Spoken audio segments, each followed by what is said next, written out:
Un jeune veau avait mangé trop de vers pilés. En conséquence, il fut obligé d'accoucher. Il mit au monde une vache. Cependant, la vache ne pouvait pas l'appeler maman, puisque le veau était un garçon. Elle ne pouvait pas non plus lui dire papa, puisque le veau était trop petit. Il fut donc obligé de se marier avec une personne, et la mairie prit alors toutes les mesures édictées par les circonstances à la mode. À la mode de Caen. Comme les tripes. Ah, vous la connaissez? Elle était dans tous les journaux. Et ça s'est passé pas loin de chez nous. Je vais vous en dire une autre. Le coq. Une fois, un coq voulut faire le chien, mais il n'eut pas de chance, car on le reconnut tout de suite. Le chien qui voulait faire le coq, lui, n'a jamais été reconnu. Je vais vous en dire une à mon tour. Le serpent et le renard. Une fois, un serpent s'approchant d'un renard lui dit « Il me semble que je vous connais. » Le renard lui répondit « Moi aussi. » « Alors, dit le serpent, donnez-moi de l'argent !» Un renard ne donne jamais d'argent, dit le rusé animal qui, pour s'échapper, sauta dans une vallée profonde pleine de fraisiers, de miel de poule. Le serpent l'y attendait déjà, en riant d'un rire méphistophélique. Le renard sortit alors son couteau en hurlant « Je veux t'apprendre à vivre !» Puis il s'enfuit en tournant le dos. Et il n'eut pas de chance. Le serpent fut plus vif.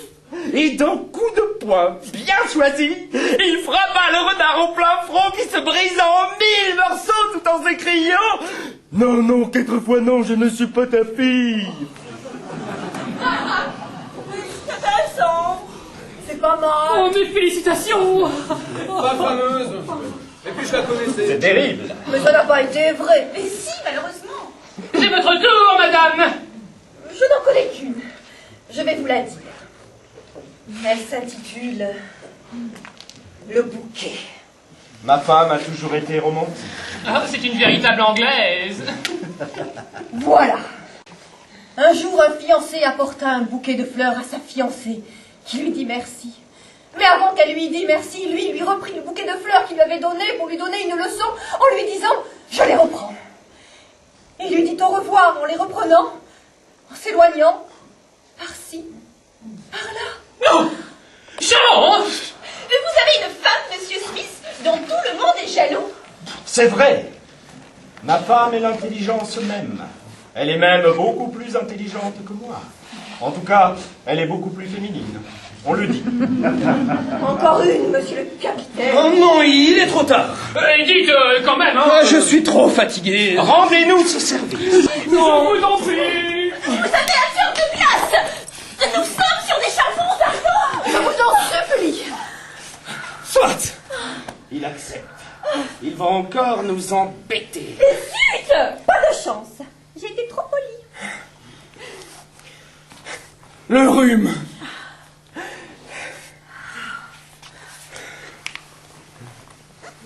Mon beau-frère avait du côté paternel un cousin germain, dont l'oncle maternel avait un grand-père paternel qui avait épousé, en seconde noces, une jeune indigène dont le frère avait rencontré dans un de ses voyages une fille dont il s'était épris et avec laquelle il eut un fils, qui se maria avec une pharmacienne intrépide, qui n'était autre que la nièce d'un quartier-maître inconnu de la marine britannique, dont le père adoptif avait une tante parlant couramment l'espagnol, et qui était peut-être l'une des petites filles d'un ingénieur, mort jeune, petit-fils lui-même d'un propriétaire de vigne dont on tirait un vin médiocre, mais qui avait un petit cousin, casanier, adjudant, dont le fils avait épousé une bien jolie jeune femme divorcée, et dont le premier mari était le fils d'un sincère patriote qui avait su élever dans le désir de faire fortune une de ses filles, qui se maria avec un chasseur qui avait connu Rothschild, et dont le frère, après avoir changé plusieurs fois de métier, se maria et eut une fille dont le bisaïeul chétif portait des lunettes que lui avait donné un sien cousin, beau-frère d'un Portugais, fils naturel d'un meunier pas trop pauvre, dont le frère de lait avait épousé la fille d'un ancien médecin de campagne, lui-même frère de lait du fils d'un laitier, lui-même fils naturel d'un autre médecin de campagne, marié 3 fois de suite, et dont la 3e femme... Et j'ai bien connu cette 3e femme. Si je ne me trompe, elle mangeait du poulet dans un guépier. C'était pas la même. Je dis, dont la 3e femme était la fille de la meilleure sage-femme de la région, qui, veuve de bonheur, Comme ma femme. s'était remariée avec un vitrier plein d'entrain, qui avait fait à la fille d'un chef de gare, un enfant qui avait su faire son chemin dans la vie. Son chemin de fer. Ouais, comme au Et quart. elle était épousée une marchande de 9 saisons, dont le père avait un frère maire d'une petite ville qui avait pris pour femme une institutrice blonde dont le cousin pêcheur à la ligne morte avait pris pour femme une autre institutrice blonde, elle aussi prénommée Marie, et dont le frère avait épousé une autre Marie, toujours institutrice blonde. Puisqu'elle est blonde, elle ne peut être que Marie. Et qui avait été élevée au Canada par une vieille femme dont le père avait une grand-mère qui attrapait parfois comme tout le monde en hiver un rhume.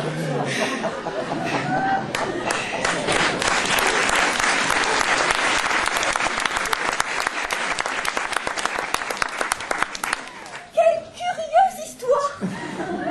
Presque incroyable!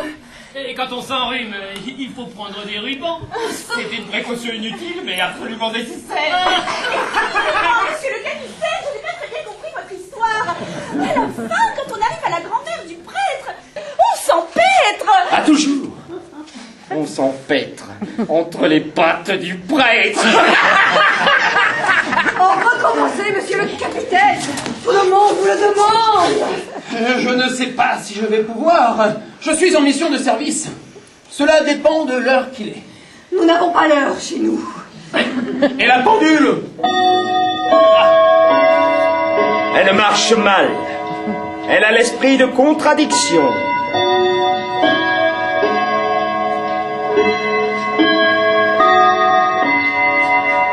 Elle indique toujours le contraire de l'heure qu'il est.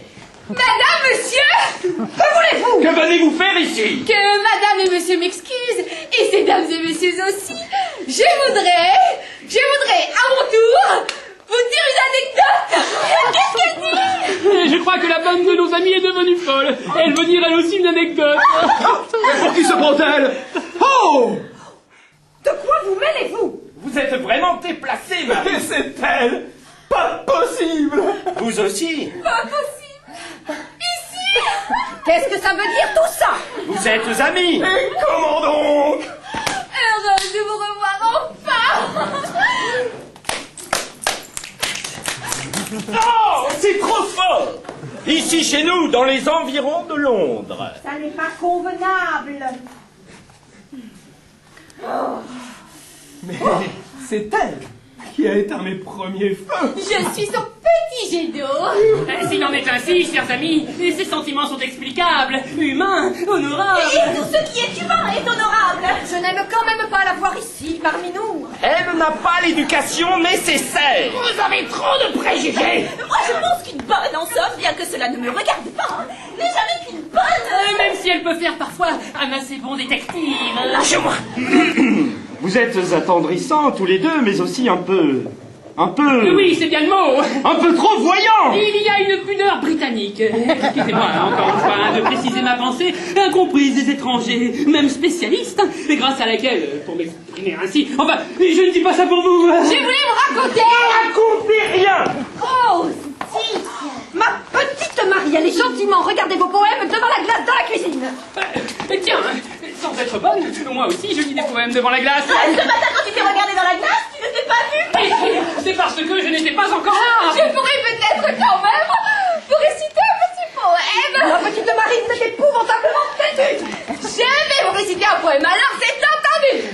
C'est un poème qui s'intitule Le feu en l'honneur du capitaine.